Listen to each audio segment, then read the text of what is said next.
Assalamualaikum teman-teman, apa kabar?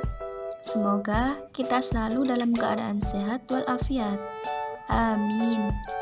Di pembahasan video kali ini, kita akan membahas etnomatematika pada permainan tradisional lompat tali.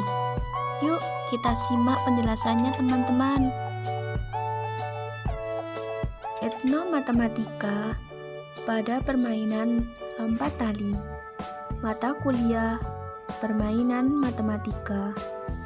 Dosen pengampu Ani Afifa, SSI MPD.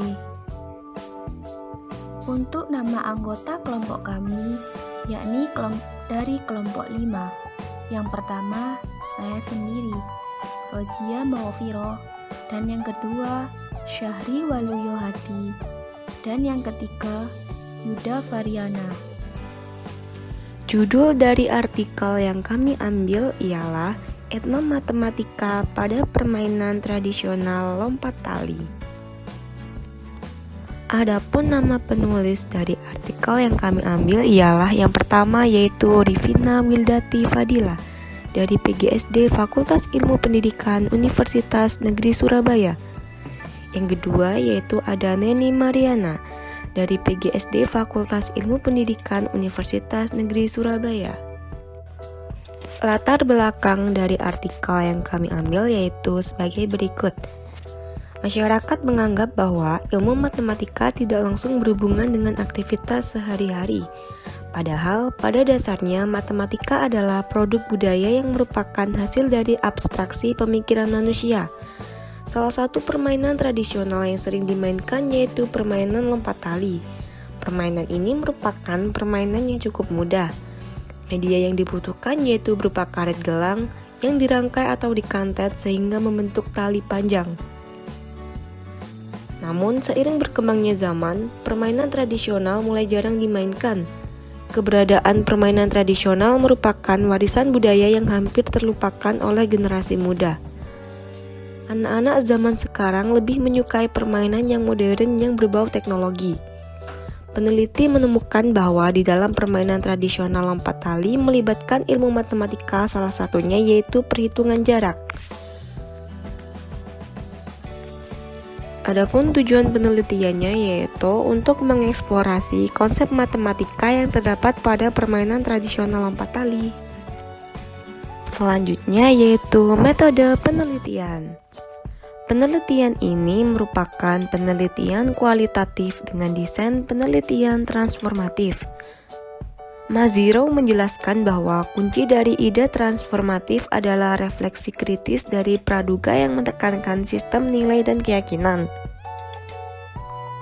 Penelitian transformatif menerapkan 3 paradigma untuk memecahkan masalah. Paradigma pertama yaitu paradigma interpretatif. Yang kedua yaitu paradigma kritis, dan yang ketiga yaitu paradigma postmodern. Yang pertama yaitu paradigma interpretatif. Paradigma ini digunakan saat melakukan pengumpulan data kualitatif menggunakan wawancara. Pada paradigma interpretatif, peneliti melakukan wawancara semi terstruktur dengan guru kelas. Hal ini tidak menutup kemungkinan munculnya pertanyaan-pertanyaan baru saat wawancara. Selanjutnya dilakukan interpretasi terhadap data yang telah diperoleh. Yang kedua yaitu paradigma kritis. Paradigma kritis digunakan saat peneliti merefleksi diri secara mendalam guna mempertanyakan ketimpangan yang dirasakan peneliti. Penelitian ini dilandaskan atas pengalaman peneliti mengenai adanya konsep matematika yang sama, seperti saat peneliti melakukan permainan tradisional. Peneliti melakukan berpikir secara kritis pada tiap perubahan yang ada dalam diri peneliti. Yang ketiga yaitu paradigma postmodern. Dengan paradigma ini, peneliti dapat memberi gambaran perasaan dan pola pikir melalui berbagai ragam penulisan. Paradigma ini memungkinkan peneliti menggunakan berbagai bentuk dalam hal penulisan untuk melibatkan pembaca, seperti cerita, komik, puisi, dan gambar. Untuk hasil penelitian, Berdasarkan hasil refleksi kritis pengalaman peneliti, peneliti menemukan konsep matematika berdasarkan autoetnografi peneliti. Hal ini membuat peneliti penasaran mengenai proses permainan lompat tali di masa kini yang masih dimainkan oleh siswa sekolah dasar di sekitar peneliti.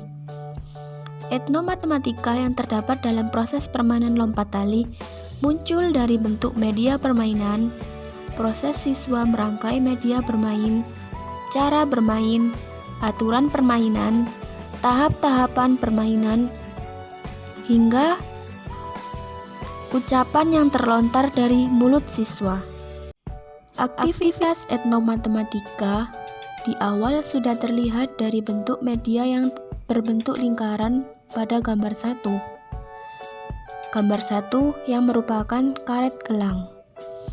Kemudian, proses bagaimana siswa merangkai tali terdapat dua macam, yaitu dari satu sisi dan dua sisi. Jika siswa merangkai tali hanya dari satu sisi, seperti pada gambar 2, maka konsep yang muncul adalah sinar garis, karena garis terbentuk dengan diawali oleh suatu titik menuju ke suatu arah. Sedangkan, jika siswa merangkai dari kedua sisi seperti pada gambar 3, maka konsep yang muncul adalah garis lurus, karena garis yang terbentuk membentuk lintasan lurus dan panjangnya tidak terbatas. Dalam proses bermain, siswa memulai permainan dengan melakukan hompimpa, seperti pada gambar 4, untuk menentukan siapa pemegang tali dan siapa pelompatnya. Saat siswa melakukan hompimpa, konsep matematika yang muncul yaitu konsep peluang suatu kejadian. Dan untuk yang pada saat memainkan variasi tali bertambah tinggi, urutan ketinggian dimulai dari urutan ular kecil dan ular besar pada gambar 5. Konsep matematika yang muncul pada urutan ini adalah garis lengkung, di mana siswa menggoyang-goyangkan tali di atas tanah sehingga membentuk lengkungan pada tali. Tiap kali hendak melakukan lompatan, siswa selalu mengambil beberapa langkah ke belakang sebelum melakukan tolakan. Terlihat bagaimana upaya siswa untuk menentukan jarak sebelum melakukan lompatan, seperti pada gambar 6. Dalam hal ini, muncul konsep pengukuran jarak dengan satuan tidak baku. Kemudian siswa menentukan urutan ketinggian tali dengan mengangkat tali setinggi mata kaki, dan seterusnya, seperti pada gambar 7. Dalam hal ini, konsep matematika yang tampak adalah pengukuran panjang dengan satuan tidak baku. Terlihat dari bagaimana siswa menentukan urutan ketinggian dengan tepat, mulai dari yang terendah hingga yang tertinggi. Adapun saat siswa memegang tali di kedua ujungnya, maka konsep matematika yang tampak adalah ruas garis, karena garis yang terbentuk dibatasi oleh dua titik, di mana panjang garis tersebut dibatasi oleh dua batas berdiris siswa pemegang tali seperti yang ditunjukkan pada gambar 8. Next, kemudian tahapan permainan variasi tali bertambah tinggi dilanjutkan dengan upaya siswa dalam menentukan ketinggian tali menggunakan jengkal seperti pada gambar 9. Dalam urutan ini muncul kembali konsep matematika yang berupa konsep pengukuran panjang dengan satuan tidak baku. Konsep ini adalah kelanjutan dari urutan bagaimana upaya siswa menentukan urutan ketinggian tali. Saat siswa berada dalam tahapan akhir variasi tali bertambah tinggi, maka terlihat bagaimana siswa memegang tali dengan tangan setinggi lurus ke atas sehingga membentuk sudut seperti pada gambar 10. Konsep yang tampak yaitu konsep macam-macam sudut. Jika pemegang tali di sebelahnya lebih tinggi, maka yang muncul adalah sudut tumpul karena sudut yang terbentuk lebih dari 90 derajat. Jika ketinggian setara, maka Yang muncul adalah sudut siku-siku karena sudut yang terbentuk 90 derajat. Dan jika tinggi siswa di seberang lebih rendah, maka yang muncul adalah sudut lancip karena kurang dari 90 derajat. Next, kemudian permainan dilanjutkan dengan variasi putar bumi. Dalam variasi ini, pada saat siswa melompat, siswa selalu membilang pada tiap lompatannya. Dalam aktivitas ini muncul konsep membilang bilangan asli yang dimulai dari 1, 2, 3, dan seterusnya. Saat tali diputar, selain itu, upaya siswa dalam memutar tali juga memunculkan konsep matematika berupa garis lengkung seperti pada gambar 11. Oke, next. Kesimpulan. Adanya konsep matematika pada permainan tradisional pada lompat tali baik di kelas rendah maupun kelas tinggi. Konsep-konsep matematika yang ditemukan diantaranya membilang bilangan asli, bentuk lingkaran, peluang kejadian pengukuran panjang, dan jarak dengan satuan tidak baku, sudut, garis lurus, ruas garis, sinar garis, dan garis lengkung.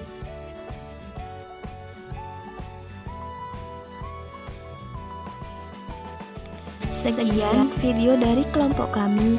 Apabila ada kekurangan, kami mohon maaf. Terima kasih. Wassalamualaikum warahmatullahi wabarakatuh.